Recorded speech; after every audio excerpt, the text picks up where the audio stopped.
Like many of you, no doubt, when I first started reading A Thousand Plateaus, I followed the author's suggestion. I read here and there, I read a plateau and then another plateau. And then I accepted the crazy challenge to present an overview of Mille Plateaux in 200 words or less. And so recently I've been doing surveys, or survol, of Mille Plateaux at 1,000 plateaus an hour, at 2,000 plateaus an hour, at 3,000 plateaus an hour. But today I'm going to do something different, which is to argue for the importance of this book. And to do so, I will examine the role that the image of thought plays within it. Indeed, given time, I would want to argue that the addition of the image of thought to 1,000 Plateaus is one of the important differences between the two volumes of Capitalism and Schizophrenia. And I would point out in support of this claim the careful review of the concept of the image of thought that Deleuze and Guattari provide in their last collaboration, What is Philosophy? But my narrower focus today is 1,000 Plateaus, and in what follows, I want to explain its importance both in the short term and in the long term. But first, a few words about the image of thought itself. The image of thought informing 1,000 Plateaus is, of course, the rhizome, title of the introductory plateau. There, the rhizome is contrasted with two arborescent images of thought, taproots and radical roots.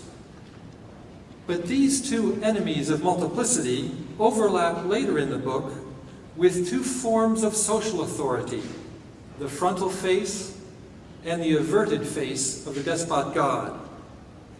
And they overlap with two kinds of scientific epistemology, the deterministic and the probabilistic. The relationship between the rhizome and these other two images of thought is especially significant for the long-term importance of 1,000 Plateaus, as we will see. The image of the rhizome itself, meanwhile, is derived primarily from Proust and Kafka. And I take it as no accident that in between the two volumes of Capitalism and Schizophrenia, Deleuze publishes the third and definitive edition of his Proust and Signs, and that Deleuze and Guattari together published their study of Kafka. From the very first page of this study, Deleuze and Guattari characterized Kafka's work as a rhizome, just as 1,000 Plateaus will be characterized as a rhizome from its very first plateau. In the world Kafka depicts, every room is connected to innumerable other rooms by means of doors and passageways, many of which are hidden or subterranean. Any room, it seems, can connect with any other, depending on circumstances. Particularly in Kafka's longer novels, the arrangement of space is like a cross between a bureaucratic organizational chart, showing lines of power and desire within them, and a blueprint or roadmap, showing the actual position of buildings and rooms. More like an organizational chart, however, the connecting lines can change at any time for unknown reasons, as relations of power and desire themselves change.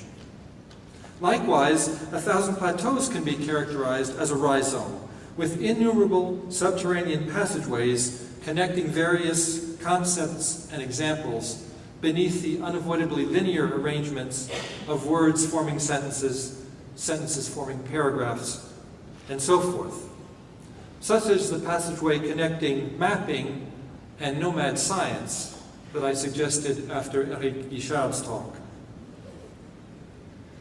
If Kafka's rhizome takes the form of a spatial multiplicity, Proust's rhizome is more of a temporal one. Throughout his signature novel, In Search of Lost Time, Proust emphasizes the importance of involuntary memory. Images of the past that occur to us involuntarily are far more important than memories that are recollected at will. A certain sensation in the present will suddenly evoke a memory from the past without there being any direct or immediately obvious connection between the two, and without involving any conscious intention whatsoever. These memories are far richer and reveal more about the past than voluntary memory can, yet they defy conscious mastery. This makes the project of retrieving lost time a difficult, if not impossible one. As the novel unfolds, a vast network of connections between times present and times past emerges, over which the narrator tries to exert some measure of control, or from which at least he will try to distill some kind of meaning. But the longer Deleuze works with Guattari, the less he sides with the narrator and the project of retrieving lost time, and the more he highlights the writing machine that produces the network of involuntary temporal connections to begin with. Whereas Kant had insisted on adding the subjective I to experience as a regulative idea to provide a stable, coherent ground for true knowledge and ethical action, Proust leads Deleuze in the opposite direction by subtracting the subject from experience and by treating the subject as a byproduct or residue of experience itself. From this perspective, what is paramount in Proust's work is the patchwork of temporal relations woven by the narrative machine, which produces the impression of a life, and the question of whether the narrator can ever take complete control of that life becomes secondary. Such a life forms a rhizome that can be characterized as an open temporal multiplicity. That is to say, it consists precisely and only of the connections composing the patchwork. Its possible or projected unification at the command of, or as a property of, the narrator or author then appears as a supplementary dimension added to the patchwork life, but not necessary for it to maintain its consistency as a life. In any case, it is the special parapersonal consistency of the Proustian literary machine that Deleuze and Guattari will adapt for A Thousand Plateaus.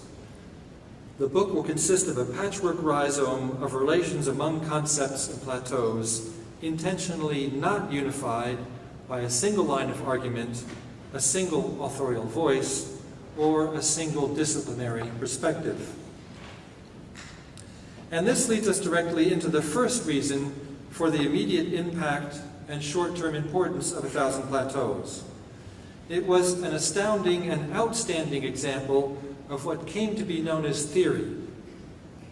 The practice, which had already started with structuralism, of drawing on a range of disparate fields, linguistics, anthropology, philosophy, economics, and so on, in order to produce novel research paradigms or strategies that didn't belong to any one of them, strategies that then were fed back into research projects in all these disciplines and more.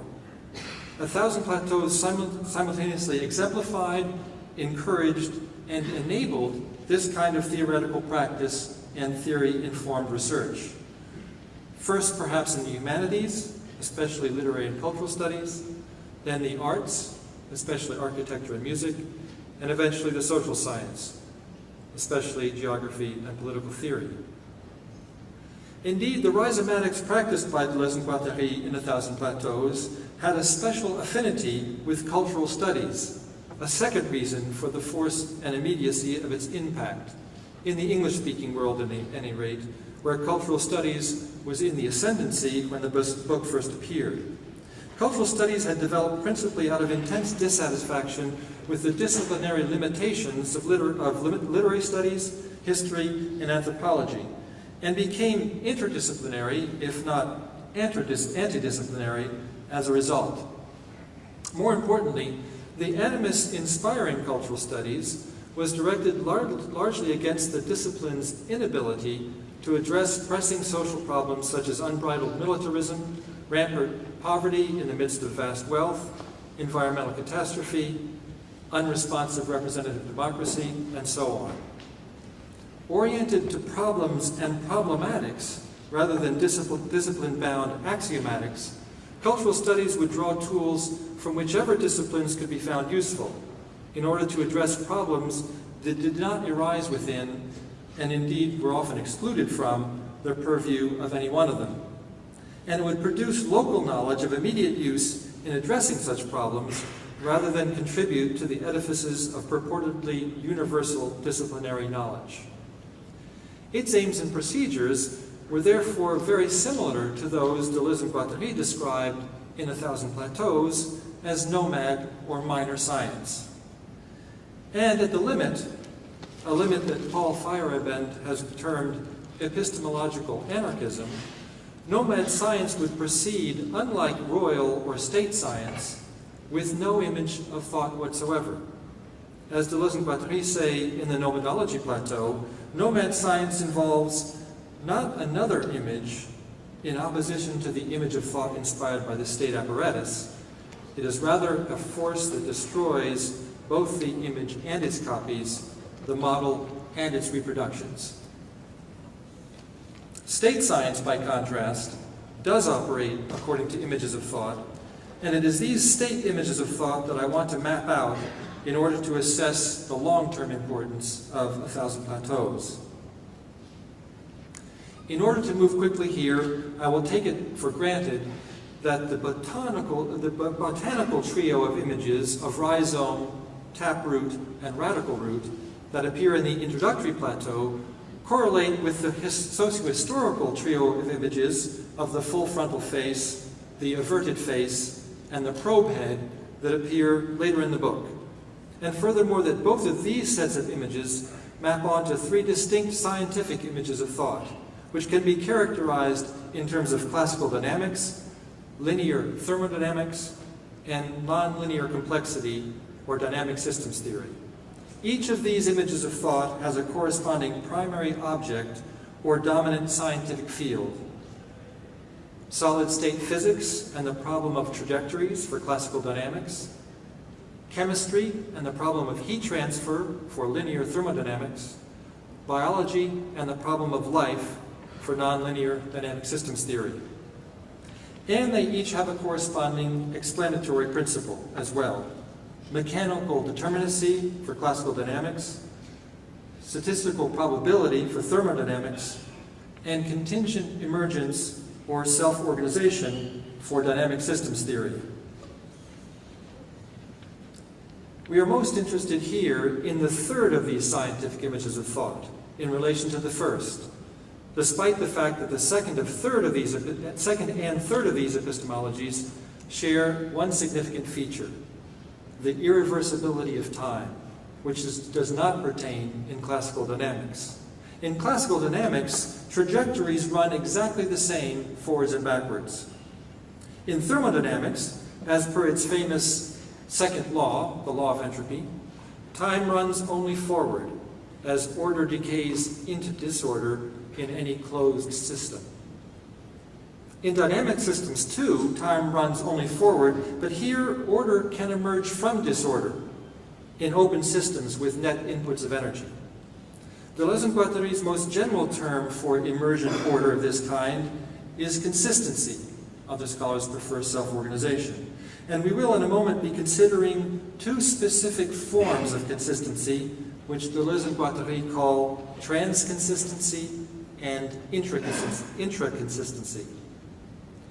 But the reason I'm interested in comparing this third scientific image of thought with the first one is that while Kant is widely considered to have provided the metaphysics corresponding to the scientific paradigm of his day, I want to suggest that the long-term importance of Deleuze and Guattari's collaborative work is to have provided the metaphysics corresponding to the emergent scientific paradigm of our day, nonlinear complexity.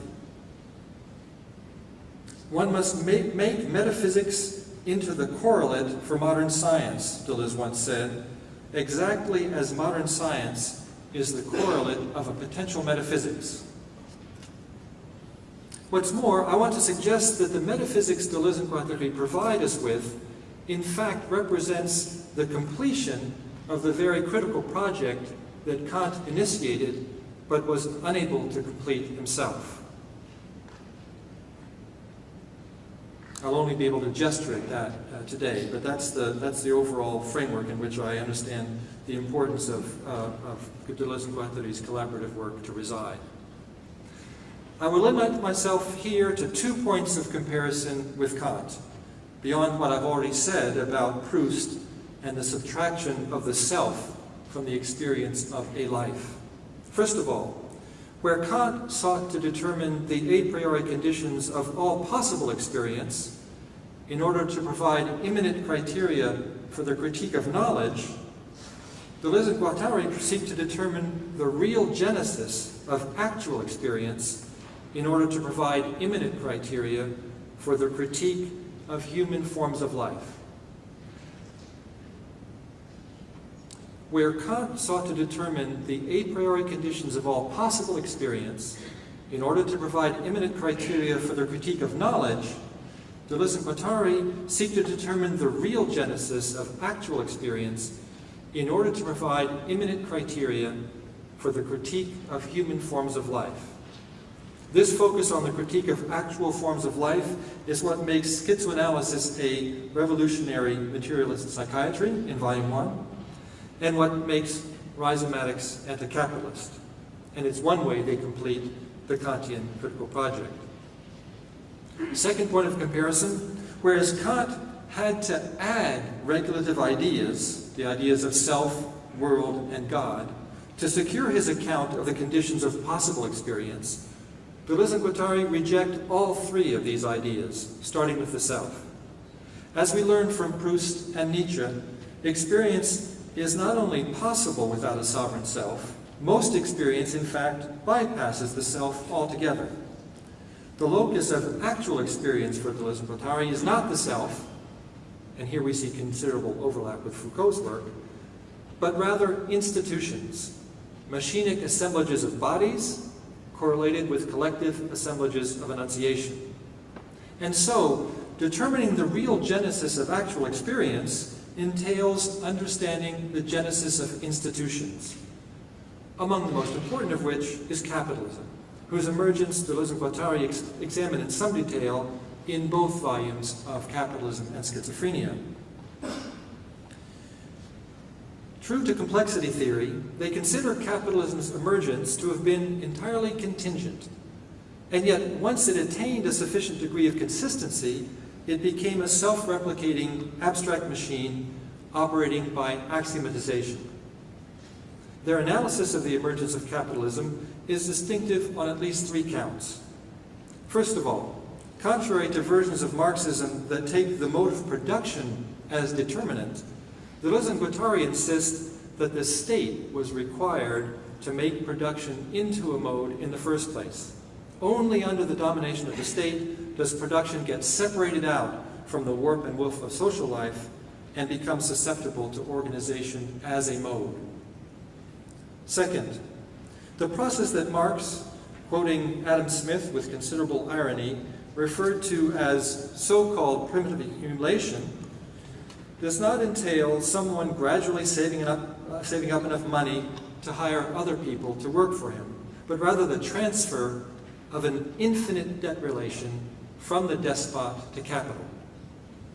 The despotic state and its mode of production were thus a crucial precondition for the emergence of the capitalist mode of production, an account that explains the primacy of finance capital over industrial capital and of debt relations over exchange relations, arguably better than classical Marxism can. 3, following Fernand Braudel, Deleuze and Guattari assert that extended commercial exchange relations self-organize in two forms, which they call transconsistency and intraconsistency.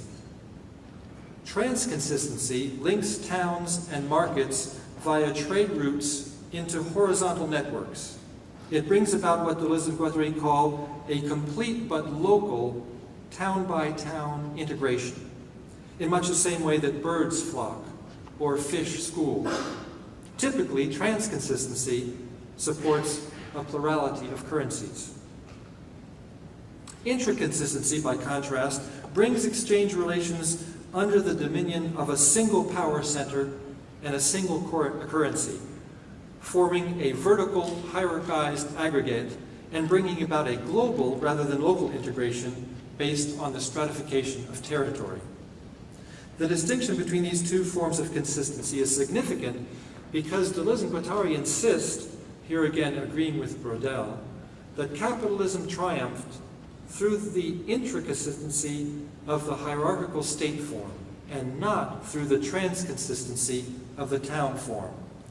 For capitalism to self-organize and become self-sustaining in the first place on this analysis, it needed not just a critical mass of liquid wealth transferred from the despot through public finance and sovereign debt, and not just a critical mass of labor power forced by law into dependence on the job market by measures such as the British Enclosure Acts, but it also required a unified national market protected from competing commercial enterprise, a uniform currency, a stable national credit system, and so on, all of which were furnished by the state in its stratification of territory. Their genetic account of the institution of capitalism does not stop there, however. For the capitalist machine is not just self-sustaining, it is self-replicating and self-expanding. And so it eventually reaches a tipping point, which Deleuze and Guattari locate in the middle of the last century, with the evolution of total war into the Cold War, a tipping point where the dominance relation between state and capital reverses. The container becomes the contained. The state, which had been necessary for the emergence of capitalism, becomes subordinate to capital. Due to the relation between war and the production, destruction, and further production of weaponry, not only was war no longer politics by another means, as von Clausewitz had put it, but politics and war, whether hot or cold war, had both in effect become capital accumulation by other means, had become mere means for the accumulation of capital, and particularly for averting capitalism's endemic crises of overproduction. Henceforth, states merely serve as what Deleuze and Guattari call modes of realization, or models of realization rather, for the singular capitalist axiomatic operating worldwide. What this reversal reveals, in turn, is a tendency for the intricacy that was crucial for capitalism's emergence to give way to a new form of transconsistency, but now on a much larger scale, on a global scale, with states in all their diversity assuming the position once occupied on a smaller scale by towns, and without the resonating power center characteristic of intricacy and the state form of domination. This shift to a new form of global transconsistency is the feature of Deleuze and Guattari's genetic account of capitalism, from which Hart and Negri derive much of their analysis of what they call empire, concerning which two caveats need to be raised. The first applies perhaps almost as much to Deleuze and Guattari as to Hart and Negri, and calls into question whether global capitalism really does still lack a power center. For while it is true that the kind of territorial stratification that states perform has not been reproduced on a worldwide scale, nevertheless, bodies like the World Trade Organization, founded 15 years after A Thousand Plateaus, but 6 years before Hart and Negri wrote Empire, this kind of institution has indeed attempted to subordinate the space of international trade to universal structures and strictures. And they have largely succeeded in restoring something of an intraconsistent power center to global capitalism, or so it seems to me. Be that as it may, the second caveat is both more certain and far more important. Hart and Negri's account, unlike Deleuze and Guattari's, is patently teleological. Their linear view of history guarantees the passage through empire to the worldwide empowerment of the multitude. Deleuze and Guattari's nonlinear view of history, by contrast, provides no such guarantees. An empowered global multitude may represent one basin of attraction, afforded by the tendency of global capitalism to replace intricacy with transconsistency, but there is no saying how or whether a tipping point will be reached that would propel us permanently into that basin or not. This is one reason Deleuze and Guattari declare at the end of Anti-Oedipus that schizoanalysis has no political program, and why A Thousand Plateaus is, if anything, even more cautious than that. And yet they insist at the same time that capitalism and schizophrenia is nothing if not political philosophy. And it is a political philosophy with clearly revolutionary pretensions, as noted above. To understand how this can be so, we return to the issue of Kant's critical project, and to the sense in which Deleuze and Guattari can be said to transform and complete it.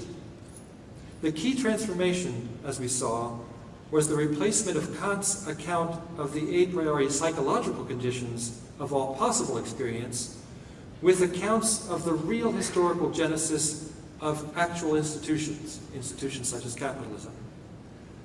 The choice of institutions as the privileged object of analysis is significant.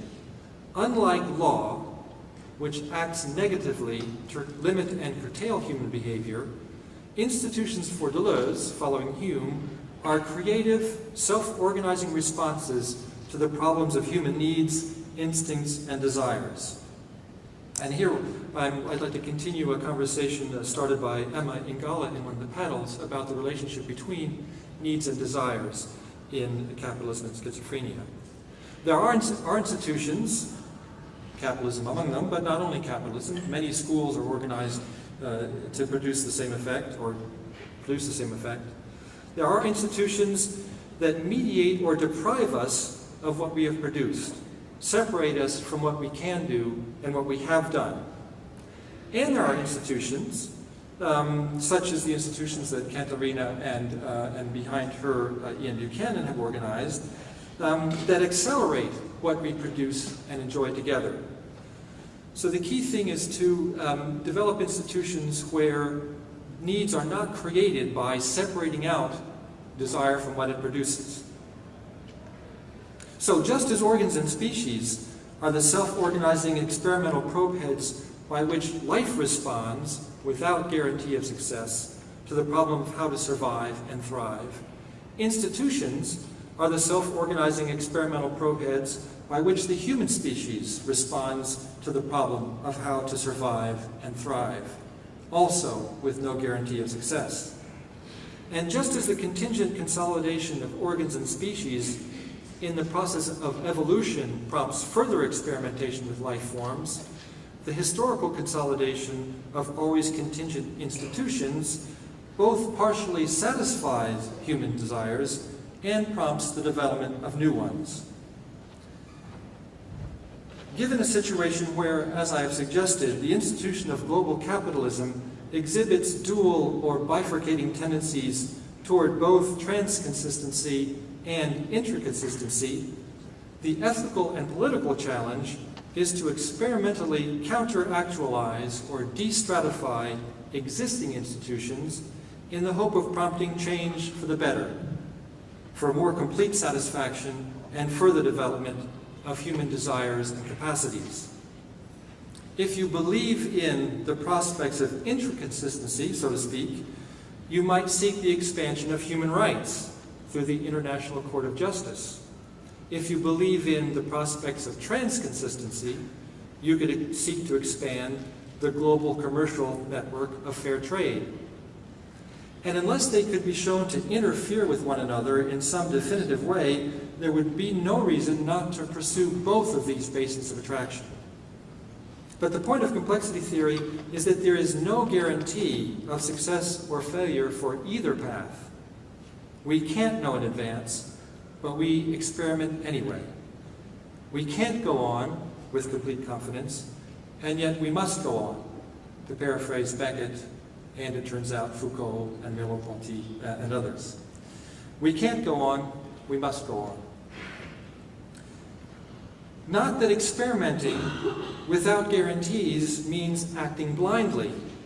The main reason to provide genetic accounts of institutional strata in the first place is to map their virtual lines of flight or destratification and to identify potential alternative bases of attraction.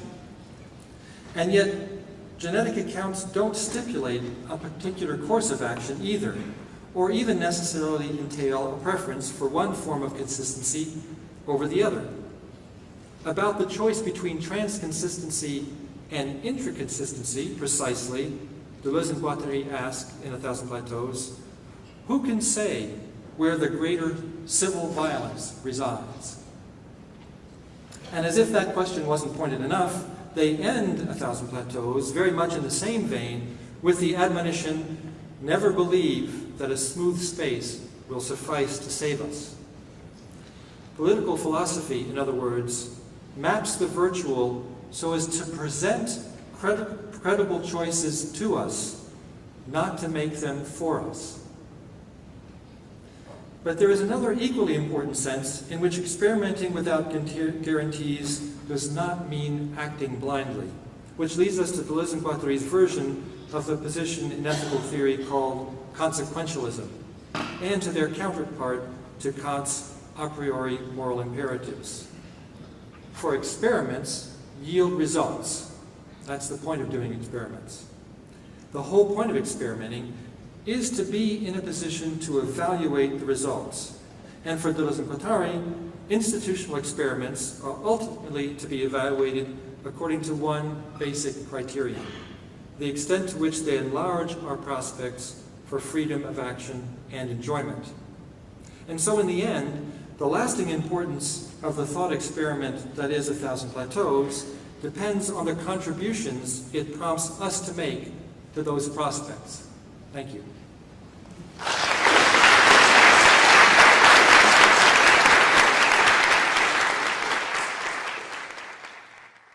Of this book. And to do so, I will examine the role that the image of thought plays within it. Indeed, given time, I would want to argue that the addition of the image of thought to A Thousand Plateaus is one of the important differences between the two volumes of Capitalism and Schizophrenia. And I would point out in support of this claim the careful review of the concept of the image of thought that Deleuze and Guattari provide in their last collaboration, What is Philosophy? But my narrower focus today is A Thousand Plateaus, and in what follows, I want to explain its importance both in the short term and in the long term. But first, a few words about the image of thought itself.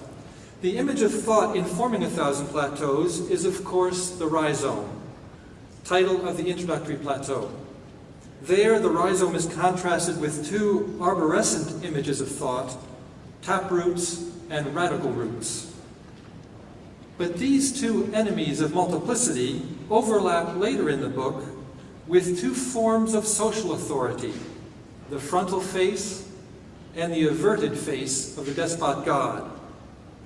And they overlap with two kinds of scientific epistemology, the deterministic and the probabilistic.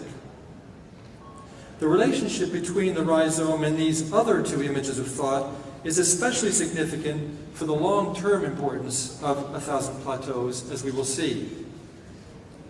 The image of the rhizome itself, meanwhile, is derived primarily from Proust and Kafka. And I take it as no accident, a bureaucratic organizational chart showing lines of power and desire within them, and a blueprint or roadmap showing the actual position of buildings and rooms. More like an organizational chart, however, the connecting lines can change at any time for unknown reasons, as relations of power and desire themselves change. Likewise, A Thousand Plateaus can be characterized as a rhizome, with innumerable subterranean passageways connecting various concepts and examples beneath the unavoidably linear arrangements of words forming sentences, sentences forming paragraphs, and so forth. Such as the passageway connecting mapping and nomad science that I suggested after Eric Guichard's talk.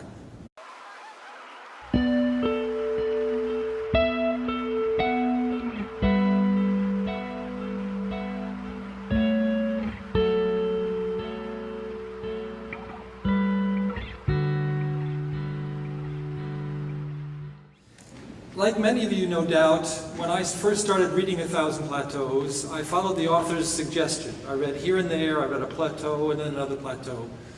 And then I accepted the crazy challenge to present an overview of Mille Plateaux in 200 words or less.